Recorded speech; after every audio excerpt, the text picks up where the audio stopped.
அதாவது மாசி மகம் பிரம்மோற்சவம் அப்படின்னு கும்பகோணம் ஜில்லால ரொம்ப ரொம்ப பிரசித்தம். கும்பகோணத்துல கும்பேஸ்வரர் ஆலயம் மற்றும் பல சிவாலயங்கள் இருக்கு, பல விஷ்ணு ஆலயங்கள் இருக்கு.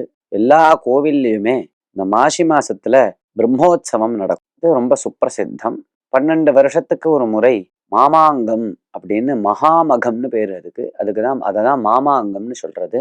இந்த கும்பகோணத்துல இருக்கக்கூடிய மகாமக குளத்துல சகல தீர்த்தங்களும் சேர்றது, அங்க ஸ்நானம் பண்ணா மகாபாபங்கள்லாம் போறதுன்னு சாஸ்திரம். இப்படி 12 வருஷத்துக்கு ஒரு முறை அது சம்பவிக்கும். அப்படி இந்த மாசி மகம்ங்கிறது ஒரு பெரிய புண்ணிய காலமாக இருக்கு.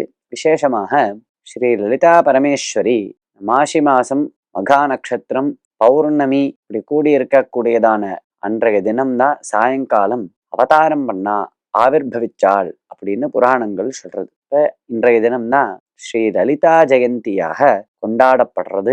இந்த மாசி மகத்தன்னைக்கு புண்ணிய நதிகள்ல ஸ்நானம் பண்றது, கும்பகோணத்துல போய் உற்சவத்துல கலந்துக்கிறது, பகவான தரிசனம் பண்றது மற்றும் ஸ்ரீ லலிதா சஹஸ்ரநாமம் பாராயணம் பண்றது, அதுவும் சந்திர கிரணங்கள் நமது சரீரத்துல நமது உடல்ல படுறா மாதிரி உட்காண்டு வெட்ட வெளியில சந்திரனுடைய கிரணம் நமது சரீரத்துல படுறா மாதிரி உட்காண்டு இப்படி சாயங்காலத்துல லலிதா பரமேஸ்வரிய சந்திர பிம்பத்துல தியானம் பண்ணிட்டு லலிதா சஹஸ்ரநாமத்தை பாராயணம் பண்ணிவிட்டா எப்பேற்பட்ட நோயா இருந்தாலும் அது தீந்துரும். மனசு நோயா இருந்தாலும் தீந்துரும், சரீரத்துல இருக்கக்கூடியதான நோயாக இருந்தாலும் தீந்துரும், மனக்கவலை தீர்ந்து விடும் என்றெல்லாம் புராணங்கள் சொல்றது. இப்ப இந்த லலிதா பரமேஸ்வரிய பூஜை பண்ணி இந்த மாசி மகத்தை நாம் உபயோகப்படுத்தி கொள்ள வேண்டும்.